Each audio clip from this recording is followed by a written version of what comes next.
Well, today for dinner, I'm gonna make picadillo. It's a Cuban style recipe.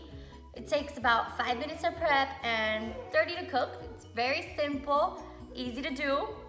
If you guys have any questions, please let me know below. I just wanted to say hi and touch base with you guys. Say hi. Hi, hi, hi.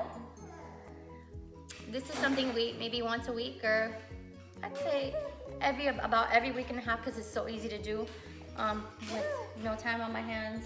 I do it when I can during the day, and it stays warm in the pot, or I just warm up the pot and it's ready to eat. Oh, I can't concentrate. Anyways, remember, if you like my recipes, to hit the like button and subscribe to my channel. Bye. Ooh, somebody's hungry.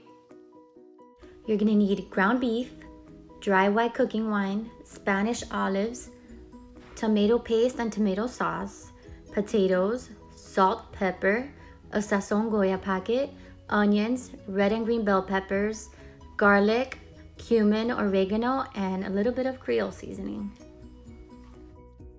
I like to start off by cutting my potatoes into small squares or chunks to get them out of the way.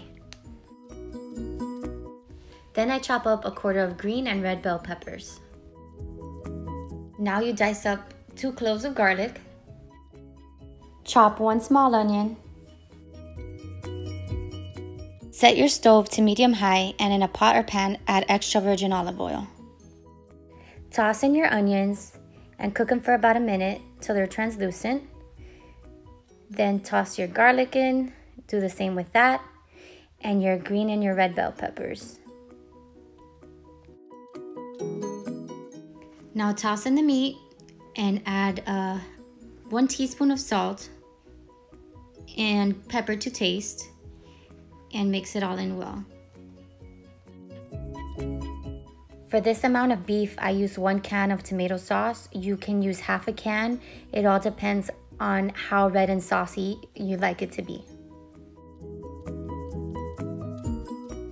And 1 small scoop of tomato paste.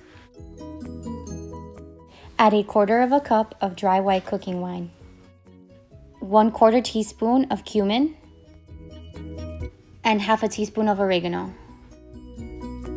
Add half a pack of the Sazon Goya seasoning and mix well while it cooks on medium to low heat for the next 15 minutes. As it's cooking, I sprinkle a little bit of Creole seasoning to give it some spice. In the meantime, I get my potatoes cooking so that they're ready when the beef is done. Now toss in the Spanish olives, and you don't need to do this when you're making your beef, but I did. I added a little bit of complete seasoning for flavor. My potatoes are done frying, so I added them to the beef, and I am ready to eat.